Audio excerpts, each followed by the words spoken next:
Lorsque la légendaire reine Elisabeth II a rendu son dernier souffle en septembre 2022, un séisme a secoué le Royaume-Uni. Son fils aîné, l'ancien prince Charles, a immédiatement accédé au trône sous le nom de roi Charles III, bouleversant ainsi la ligne de succession royale. Pendant des décennies, le monde entier était convaincu que son fils aîné, le prince William, deviendrait un jour roi. Mais aujourd'hui, un vent de spéculation souffle avec force sur Buckingham Palace. Le récent diagnostic de cancer du roi Charles III a plongé la monarchie dans une ère d'incertitude et de frénésie médiatique. Si le prince William reste l'héritier présomptif, de nombreuses figures méconnues de la famille royale pourraient également entrer en jeu. Où se situe la jeune et charismatique princesse Charlotte dans cette lutte silencieuse pour le trône? Les enfants du prince Harry, Archie et Lilibet, pourraient-ils, contre toute attente, se retrouver propulsés au sommet de la hiérarchie royale? Une redistribution choquante des cartes est-elle en cours? Restez avec nous pour explorer les dessous fascinants de cette saga royale. Et surtout, n'oubliez pas d'aimer cette vidéo et de vous abonner pour ne rien manquer des mises à jour royales les plus explosives. Mais ce n'est pas tout. Une autre tempête médiatique s'est abattue sur le palais royal. Le roi Charles III et la reine Camilla sont au cœur d'une polémique incroyable après avoir exprimé publiquement leur soutien à la communauté musulmane à l'occasion du début du Ramadan. Un simple geste de bienveillance ou une provocation aux yeux des plus conservateurs? Tout a commencé par une vidéo en apparence anodine. Le couple royal filmé en train d'emballer soigneusement des dattes, un aliment essentiel pour rompre le jeûne quotidien au coucher du soleil. Traditionnellement, elles sont consommées en premier pour rompre le jeûne, précisait la légende accompagnant la publication sur X, anciennement Twitter. Mais derrière cette publication se cachait bien plus qu'un simple moment de communication. La maison royale a révélé que ces dates, préparées personnellement par les monarques, étaient destinées aux hôpitaux locaux pour être intégrées à l'iftar, le repas sacré marquant la fin du jeûne. Et ce n'est pas tout.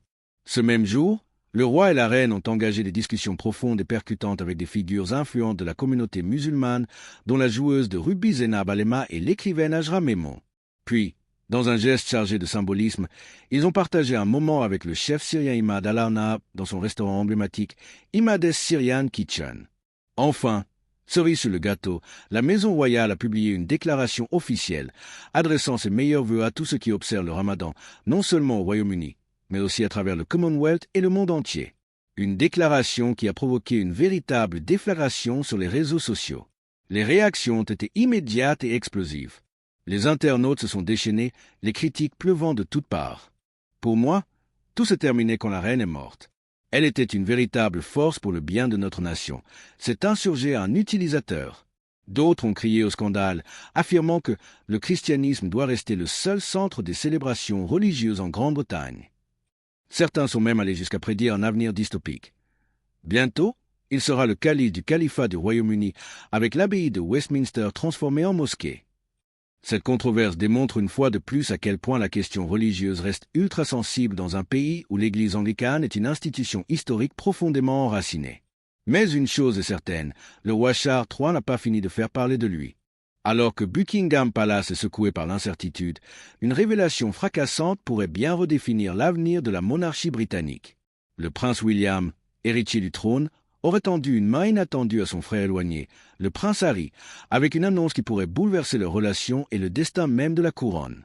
Au cœur de cette intrigue se trouve le roi Charles III, dont l'état de santé alimente toutes les spéculations. Depuis son accession au trône en 2022, après le décès de la reine Elisabeth II, le palais a maintenu une communication millimétrée, distillant uniquement des déclarations soigneusement rédigées. Mais la vérité commence à émerger. Selon des sources proches du pouvoir, les médecins du roi auraient formulé un diagnostic accablant. Il ne lui resterait peut-être qu'une année à vivre. Cette nouvelle a provoqué une onde de choc au sein de la monarchie, forçant la famille royale à affronter une réalité troublante. Pour William, c'est peut-être la dernière occasion de réunir sa famille brisée avant qu'il ne soit trop tard. Pendant des années, William et Harry ont été des frères en guerre, leur relation autrefois indéfectible brisée par une série d'événements explosifs. L'exil de Harry, les interviews chocs, le livre à scandale et les accusations qui n'ont fait qu'approfondir la fracture. Une réconciliation semblait inimaginable jusqu'à aujourd'hui. Selon des sources bien informées, William aurait contacté Harry non pas en tant que rival ni en tant que futur roi, mais en tant que frère. Il voulait être le premier à lui annoncer la gravité de l'état de leur père, espérant peut-être raviver un lien familial avant qu'il ne soit trop tard. Mais la grande question demeure, comment Harry va-t-il réagir? Exilé en Californie, Loin du protocole et des jeux de pouvoir, Harry a construit une nouvelle vie avec Meghan et leurs enfants. Mais cette liberté a un prix, son éloignement du noyau royal et une place de plus en plus incertaine dans la monarchie. Ce moment pourrait-il marquer un tournant décisif? Pendant ce temps, une autre révolution est en marche au sein de la famille royale. Imaginez une tradition séculaire, profondément ancrée dans la monarchie britannique, une coutume si ancienne qu'elle n'avait jamais été remise en question, jusqu'à aujourd'hui. Au cœur de ce bouleversement se trouve la princesse de Galles, Catherine Middleton. Connue pour son élégance et son sens du devoir, Kate prend une décision audacieuse, un choix qui pourrait bien redéfinir l'avenir de la monarchie. Le sujet de la discorde, une tradition royale controversée appelée le blooding. Ce rite de passage imposait aux jeunes membres de la famille royale d'avoir leur visage maculé du sang d'un animal après leur première mise à mort lors d'une chasse, un symbole ancestral de leur appartenance à l'aristocratie britannique. Mais pour Kate, mère avant d'être princesse, cette pratique est un vestige d'une autre époque. D'après l'auteur royal Tom Quinn, Kate a été catégorique. Ses enfants, le prince George, 11 ans, la princesse Charlotte, 9 ans, et le prince Louis, 6 ans, ne prendront pas part à ce rituel sanglant. Une décision qui tranche avec des siècles de tradition et qui en dit long sur l'évolution de la monarchie. Mais pourquoi ce choix maintenant? L'experte royale Hilary Fordwish apporte un éclairage essentiel. Kate, issue d'un milieu de classe moyenne, n'a jamais été imprégnée des coutumes aristocratiques.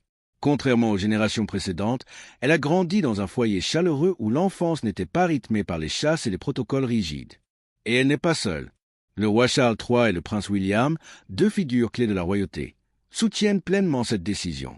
William, qui a lui-même participé aux chasses étant enfant, souhaite moderniser l'institution. Fordwish souligne qu'il veut incarner une monarchie en phase avec son époque, prête à abandonner certaines coutumes désuètes pour se rapprocher du peuple. Ce n'est pas un simple détail. Cette décision s'inscrit dans une transformation plus large de la famille royale. Kate et William ont déjà révolutionné l'éducation de leurs enfants en les élevant dans un environnement aussi normal que possible. Contrairement aux générations précédentes, ils ont choisi de ne pas employer de gouvernantes résidentes ni d'imposer un personnel de maison pléthorique.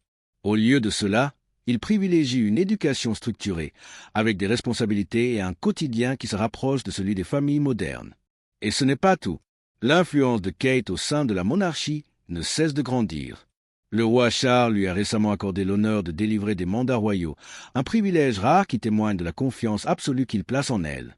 Une chose est sûre, la princesse de Galles est en train de redéfinir son rôle et pourrait bien être la clé de l'avenir de la couronne britannique.